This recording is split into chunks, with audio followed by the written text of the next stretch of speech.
guys own reptiles? Did you come into the reptile hobby slowly? Have your reptiles magically outgrown their enclosures? Well, if you're anything like me and you started small in the reptile hobby, you probably have far too many 10-gallon enclosures that you don't know what to do with because now all of your animals are too big for them and you're realizing how few animals actually fit in these enclosures. And this Halloween, we're going to talk about how we can play with these 10-gallon enclosures to add a little reptile flair to your Halloween decorations this year. As far as supplies go, you're going to need paints. I recommend a black, brown, and white, and maybe some yellow or purple or green if you want to flare it up a little bit. Of course, a paintbrush, paper plate, a couple plastic cups you don't mind ruining. You need a thick paper that sunlight can't shine through very easily, and wax paper or parchment paper. I would recommend parchment paper, but we've only got wax paper for today. Alright, so first you're going to start off by mixing your paints. You want a white base, so you're going to add a little bit of base, about a tablespoon or two, and then you'll add a drop or two of brown to give it a little bit of a nasty color. Remember, we aren't going for pretty, we're going for nasty because it's Halloween.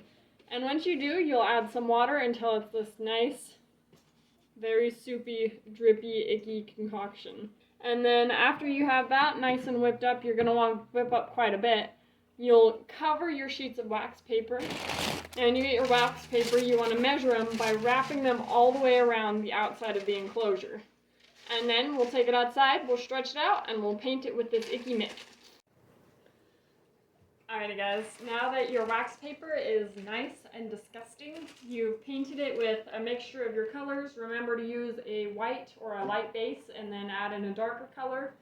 I added a little bit of green to mine so it looks all moldy and gross. A lot of people like to add drips along the top. I didn't add any on mine, but when you do that, you just mix in a little bit of a thicker paint mixture, so you'll have your paint, I don't know, I'd estimate like a tablespoon of paint and a fourth a cup of water.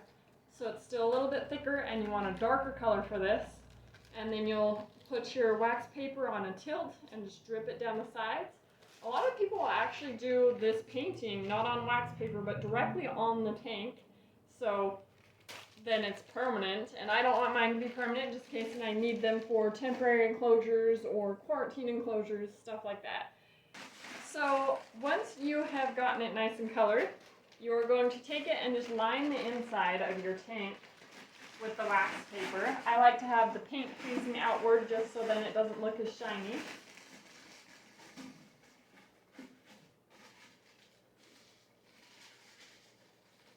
And then you'll use Scotch tape to hold it up really tight up against the sides. Now, this is where your thicker paper comes in. Please excuse my drawings, I've never been the best artist, but these will do for now. You can draw your dragon if you want to stick with the dragon jars, or spiders, or lizards, whatever you think you want to put inside. And when you do, you'll take your little bit of Scotch tape, tape it to the top of your drawing, and stick it straight inside. Now from here we can't see it very well. At least we shouldn't be able to see it. When the lights are on, you shouldn't be able to see it. So after you get your creation inside, whatever shape you chose, make sure everything is taped down very, very hard. I don't recommend using open flame because we used wax paper and it would be so easy for it to fall down and catch on fire, and we don't want that to happen. So instead, I like to use artificial lights. You just turn them on. You can use this or a flashlight. When you do a dragon jar as a mason jar, you'll often use tea lights. Maybe you could use 3 or 4 of those. But you'll just stick it square in the middle of the cage, and the shape will slowly start to appear. Let's hit the lights and see how it looks. And there we go. We have our spider inside an old moldy cage. Now, if you want your shape to stand out a little bit more, you can paint it black or use a thicker material, and of course make sure it's pressed up against the wall nicer. The harder it's pressed up against the wall, the easier you'll be able to see it. Now once you guys have finished your dragon jars, you can use them for whatever you want. You can decorate your porch or your windows or just your living room. Just add a little extra Halloween flair into your home.